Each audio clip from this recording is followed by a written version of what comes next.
Bonjour à tous, bienvenue sur la chaîne de Plancton Curieux. Comme tous les dimanches, vidéo d'actualité du portefeuille. On va parler rapidement de la semaine qui était dans le rouge, vous le voyez ici, vous le savez sûrement déjà. Au niveau des valeurs qu'on surveille, il y a Cake, vous avez la vidéo hier, vous voyez qu'on est déjà presque sur les valeurs que j'attendais et que j'annonçais. Autre chose, on a XRD qui est en train de corriger.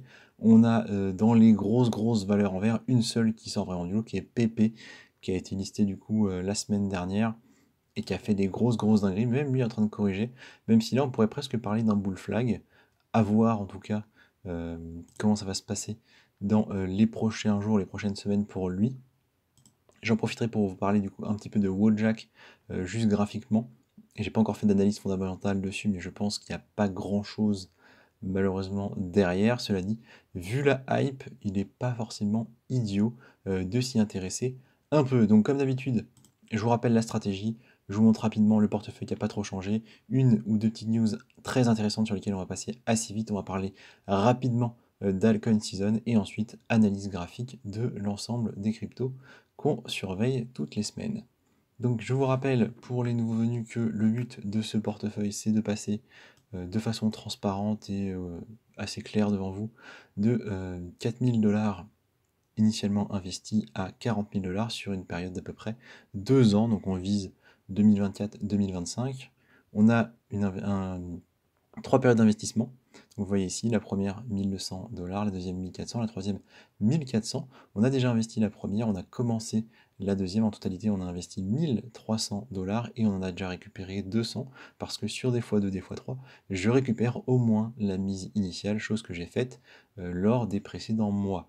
Donc l'idée, vous l'aurez compris, c'est de protéger le capital, donc récupérer rapidement des profits quand on est en hausse et aussi construire la base du portefeuille, ce qu'on a déjà fait sur des valeurs que je considère solides. Ce sont les 10 premiers projets que vous avez ici.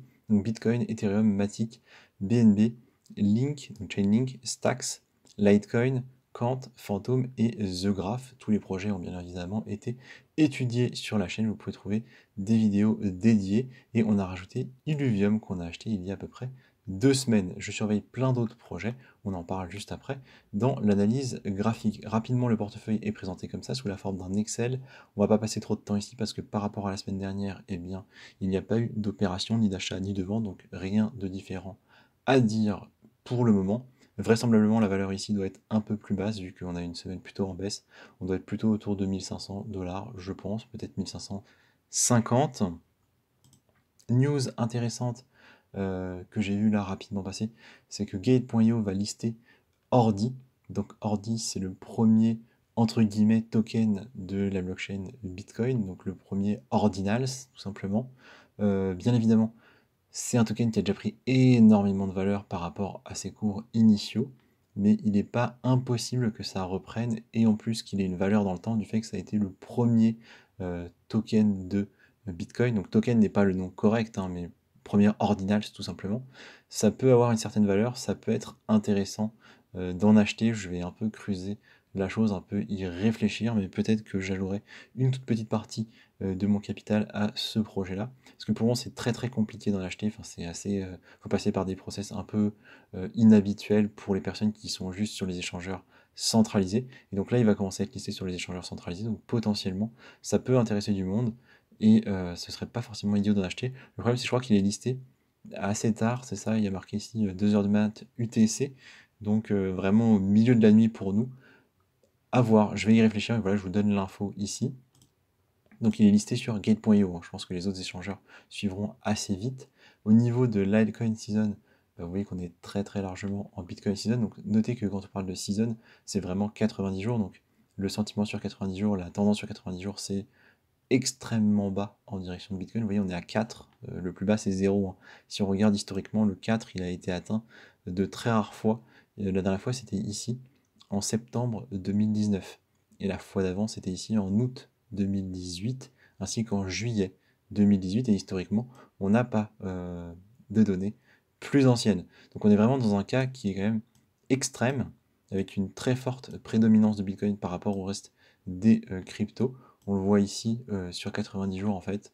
Les seules valeurs qui ont un peu surperformé le Bitcoin, il y a ici XRD, Render Token, donc deux valeurs qu'on avait d'ailleurs anticipé et que malheureusement on n'a pas acheté. Vous pouvez trouver les vidéos sur la chaîne également, des projets qui à mon avis étaient intéressants et le seront à nouveau dans quelques temps, je veux dire graphiquement. Sinon, vous voyez, il y a peu de choses, hein. On a ici ICP, RPL, Solana il me semble, le graphique bouge un petit peu, enfin bon, peu importe, mais que globalement Bitcoin surperforme très très fortement. Et bah, écoutez, on va passer directement à l'analyse graphique. On reviendra d'ailleurs rapidement sur la Bitcoin dominance vu qu'on l'a dans la liste de nos graphiques sur TradingView. Donc le dollar cette semaine, il est plutôt stagnant. Je parle de euro sur dollar. Donc nous, on préfère quand le euro est en hausse. Notons que sur le RSI, on est en train de plafonner un peu. On est à 68, donc très proche des 70. On peut s'attendre à un potentiel retournement dans les semaines à venir. Ce ne serait pas super étonnant. Au niveau du SP500, plutôt stagnant aussi, même si en tendance relativement baissière sur la semaine, mais haussière sur en fait, toute l'année, hein. Sur les 6-7 derniers mois, on voit qu'on est plutôt en tendance haussière sur le SP500. Je pense que c'est pareil pour le Nasdaq, voilà, exactement, semaine un petit peu dans le vert. Pour les valeurs asiatiques, c'est pareil, on est plutôt en hausse. Donc quand je vous dis c'est pareil, c'est-à-dire que c'est globalement favorable à nos cryptos et aux actifs risqués. En tout cas, ça ne leur est pas défavorable de ce point de vue-là. Maintenant, au niveau de la dominance de Bitcoin, on a en fait dépassé la semaine dernière la barre symbolique des 48% et on est en train de consolider pour le moment. Potentiellement, ça peut se retourner parce que vous voyez, on est dans ce range entre ici en bas 40% et en haut 50, en gros 49%. On est entré dedans en mai 2021, donc ça fait 2 ans et ça n'a pas été cassé. Donc le plus vraisemblable, c'est qu'on aille du coup chuter jusqu'à 40% dans les prochains mois ou les prochaines semaines, mais on pourrait aussi casser le range et aller plus haut. Ce serait un scénario intéressant dans lequel Bitcoin serait encore plus dominant. À voir du coup ce qui va se passer, mais il n'est pas invraisemblable que ça arrive avec justement la présence des ordinals qui évidemment donnent beaucoup de cachets, beaucoup d'intérêt à Bitcoin. Ça paraît assez logique. Donc ce scénario-là peut nous faire peut-être sortir de ce range à suivre du coup. Ça peut être intéressant. Par contre, ça peut être justement défavorable à nos altcoins pour le moment, ce qui en fait une bonne période pour les acheter, tout simplement. Au niveau d'ETH sur BTC, bah, ça va être l'inverse bien sûr. Donc là, vu qu'on a eu une petite correction sur Bitcoin, qui est en fait plus une consolidation, mais une consolidation dans le rouge, bah, Ethereum lui reprend à l'inverse un peu de dominance, mais ça reste très très léger, même si on est dans le vert, et on voit qu'on est quand même largement en tendance baissière depuis ici, septembre 2022, donc ça commence à faire assez long. Ça peut aller plus bas, hein, clairement. Le bas de range pour ici est autour de 0,057. Donc on a de la marge et je m'attends à ce que ça continue pour le moment. Bitcoin en lui-même, pour le moment, cette semaine a été assez mouvementé, mais au final, on va certainement clôturer sur quelque chose d'assez proche à la clôture de la semaine dernière, du coup, autour des 29 000 $. Ça me va très bien, moi je vous l'ai dit. Si on arrive à aller jusqu'à à peu près 40-50 000, j'en serais très très content pour prendre des profits. Pour l'instant, ça suit globalement mon scénario. Si on n'est pas trop pointilleux, c'est globalement cohérent avec ce que j'attends. Donc ça me va. On peut aussi imaginer ici que c'est un bull flag, hein, comme on a eu ici. On a eu une hausse, une consolidation pendant plusieurs semaines, une autre hausse, une autre consolidation ici. Donc, ce ne serait pas idiot de penser qu'il va y avoir une prochaine hausse, bien évidemment, en se basant exclusivement sur des données graphiques. Rien ne le garantit en termes de news ou de données macroéconomiques. Ethereum, lui, on va être sur quelque chose d'un un peu plus consolidé, un peu plus sale, j'ai envie de dire. C'est pas très très propre comme configuration. On a une grosse bougie verte ici, 10 avril, gros ravalement la semaine qui suit. Et là, on est en train de gentiment redécoller. Donc, grosse résistance autour des 2000. Et pour le moment, j'ai envie de dire, il se passe pas grand chose. BNB, pour le moment, ça m'intéresse pas. On va pas aller beaucoup plus loin. Il me semble que c'est une tendance haussière assez affirmée ici. À voir si on aura une autre bougie verte qui ira encore plus haut. J'en achèterai pas pour le moment. Au niveau de Matic, par contre, c'est différent. C'est un projet que j'aime beaucoup, Matic. On voit qu'on a ces espèces de formes ici, avec une petite tendance haussière, grosse bougie verte, grosse bougie rouge qui ravale, et une petite baisse pour remonter. Vous voyez, je trouve que c'est des scénarios qui sont assez ressemblants. On peut penser du coup que il va aller buter ici, peut-être repartir. Donc peut-être en acheter en dessous de 0,9 du Matic, sachant que moi j'en ai acheté à 1 $, donc j'aimerais avoir quand même une espèce de petite promo dessus, si je puis dire, pour renforcer ma ligne. Au niveau de Chainlink, bon, bah là, rien à dire, hein, on est sur quelque chose d'extrêmement stable, entre, disons, 5 et 9 dollars, même entre 5 et 8, voire 5 et 7, donc pour le moment, ça ne m'intéresse pas. Niveau de Stacks, j'en avais pris, on a pris des profits, je vous rappelle, donc j'attends beaucoup, beaucoup plus bas pour ma part au niveau de Stacks. Litecoin, 83, ça commence à être des cours qui peuvent m'intéresser. Moi, j'aimerais bien l'avoir autour de 75 Litecoin, parce que je suis entré assez haut à 97. Je rappelle ici la zone rouge, enfin, entre la zone rouge et la zone bleue, on devrait avoir le halving. Et donc, théoriquement, ça aura un impact sur le prix. On s'en rapproche assez dangereusement, moi je trouve, et au final, il n'y a pas eu de véritable poussée du prix. Donc, peut-être un halving mou, si je puis dire, avec au final pas grand-chose, et le pari serait pas très très gagnant. À voir. Au niveau de Kant, eh bien, écoutez, on est en perte en ce qui me concerne, vu que j'ai acheté à 116, c'était il y a déjà un moment, je dirais que c'était un bon mois et demi, et depuis au final il a remonté pour redescendre. S'il va en dessous des 100 dollars, j'en achèterai certainement à nouveau, parce que je pense que c'est un bon projet, et de façon un peu plus large. On voit qu'il y a un gros range ici entre les 100 et les 200, donc pas de souci pour en racheter ici, en dessous des 100 dollars. Au niveau de Fantôme, là aussi j'en avais acheté relativement, dans une zone relativement proche de celle où on est actuellement, donc je l'attendrai plutôt sur la zone bleue, moi, en dessous du coup des 25, enfin 0,25 du coup. Pour le moment, ça m'intéresse pas, d'autant plus que je vois ici un espèce de W, hein. Paf, paf, vous voyez ici, donc potentiellement un M. Alors quand je vous dis un W, c'est plutôt un M, hein, c'est inversé. Donc je l'attends beaucoup plus bas et je vais pas en acheter pour le moment. Au niveau de The Graph, exactement pareil, même analyse, surtout qu'on a déjà pris des profits dessus. On a encore des tokens gratuits entre guillemets qui courent, donc vraiment pas pressé sur ce projet-là. Au niveau de Illuvium, aussi en perte, j'en ai acheté du coup à 55, c'était il y a quelques semaines, et la baisse continue. Moi j'en achète pas en dessous, enfin tant qu'il n'est pas en dessous de 40, je vais pas m'y intéresser pour le moment à Illuvium, je vais juste le suivre. Je vois que c'est une grosse correction de la hausse qu'il a faite ici depuis janvier. Pas de problème, je suis rentré ici, là, au niveau du trait blanc, comme vous le voyez, en légère perte, mais ça ne m'inquiète pas du tout pour le moment.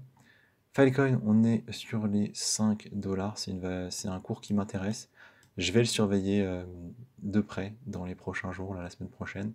Potentiellement, on pourrait rentrer dessus, parce que, comme je vous l'ai dit, hein, pour le moment, c'est la Bitcoin season, donc c'est le moment où il faut acheter des altcoins. Et Filecoin, je pense que c'est très très bien. Et il me semble qu'en dessous de 5 dollars, ça commence à être sympa pour en acheter. Bien sûr, on aurait pu en avoir plus bas, hein, vous le voyez ici. On en a eu à mi-décembre à 2,36, donc ce serait à moitié moins cher que ce qu'on a pour le moment. Mais toujours est-il que c'est pas déconnant pour un premier achat, hein. Je rappelle que je fais des achats fractionnés.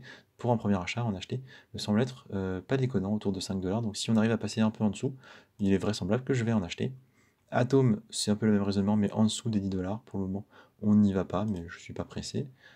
Casper, c'est trop tard, hein. Il a un peu trop pump à mon goût depuis fin mars, donc j'attendrai vraiment des valeurs plus basses. Au niveau de DOT, en dessous des 5 dollars aussi. Au niveau de Loopring, je vois un M aussi ici, donc je vais l'attendre plus bas. Peut-être ici, au niveau de la grosse mèche qu'il avait faite là, sur les 0,25 Loopring. Au niveau de CRV, déjà la semaine dernière, je vous avais dit, en dessous de 1 dollar, j'aime bien, en dessous de 90, enfin 0,90 du coup, j'aime bien. Bah, j'aime toujours bien, mais j'en ai pas encore acheté parce que j'ai le sentiment en fait qu'il peut aller plus bas. Donc c'est peut-être une erreur, hein, peut-être que je devrais tout de suite en acheter un petit peu. Mais pour le moment, bah, j'ai envie d'attendre. Donc peut-être que je vais être déçu, comme ça a été le cas pour Render Token et Radix, qu'au final on a raté, alors on les avait, euh, on les avait remarqués. Et on n'en a pas acheté en espérant du coup, enfin en attendant des consolidations, des formes un peu plus claires. Là je suis peut-être en train de faire la même erreur avec CRV. À suivre du coup. Aiken, donc là on est dans l'IA, je vous ai dit j'attends des grosses corrections, et effectivement c'est en train d'arriver. Personnellement, je l'attends encore plus bas, bien que là on soit sur un premier point intéressant, au niveau des 0,02, vous voyez c'est quand même pas mal, sachant que le plus haut était à 0,04, donc on a pris une correction de 50% par rapport au plus haut, c'est pas mal, c'est vraiment, ça commence à être intéressant, mais je suis pas pressé clairement sur ce genre de projet. Ici Fetch.ai c'est la même chose, même scénario, je suis en train d'attendre. Agix, c'est pareil, c'est les valeurs crypto. Tout a pris à peu près 50% dans ces trois valeurs-là que je surveille d'assez près. Magic, je vois un gros M aussi. Moi, je m'attends vraiment à ce qu'on aille plus bas sur beaucoup de projets comme celui-ci. Rocket Pool, pour le moment, ça ne m'intéresse pas. Donc Radix, un des fameux tokens qui a surperformé sur les dernières semaines et qu'on n'avait pas pris, hein, nous, ça fait un moment que je vous en avais parlé. Et on n'était pas dedans, bah, du coup on attend la grosse correction qui semble gentiment venir. Donc Render Token, hein, c'était l'autre dans le même cas, le même scénario. Même si pour le moment, graphiquement, c'est pas évident à interpréter, hein. C'est peut-être un bull flag tout simplement, vous voyez ici. On a eu une grosse hausse, un bull flag, ici une grosse hausse, peut-être que c'est un bull flag et ça ira encore plus haut. Je ne prendrai pas le risque, en tout cas, pas pour le moment. Arbitrum, ça fait aussi partie des valeurs que je surveille de près. Et pour le moment, je ne vais pas en acheter. Je vous l'ai dit, moi j'attends en dessous de 0,8. Oui, c'est loin, mais je ne suis pas pressé, donc pas de souci. Cake, on en a bien parlé hier, je vous ai fait une vidéo assez complète, et vous voyez qu'on est arrivé assez vite sur la zone prévue, du coup. Hier, je rappelle, au moment de la vidéo, on était plus ou moins autour de 0,30, et je vous avais dit, en dessous de 0,10, je commence à m'y intéresser. Bah voilà, on est gentiment en train d'arriver dessus, enfin gentiment, assez brusquement, mais on est en train d'arriver dessus. Donc, je surveille vraiment de très près, je vais potentiellement mettre des ordres d'achat bientôt.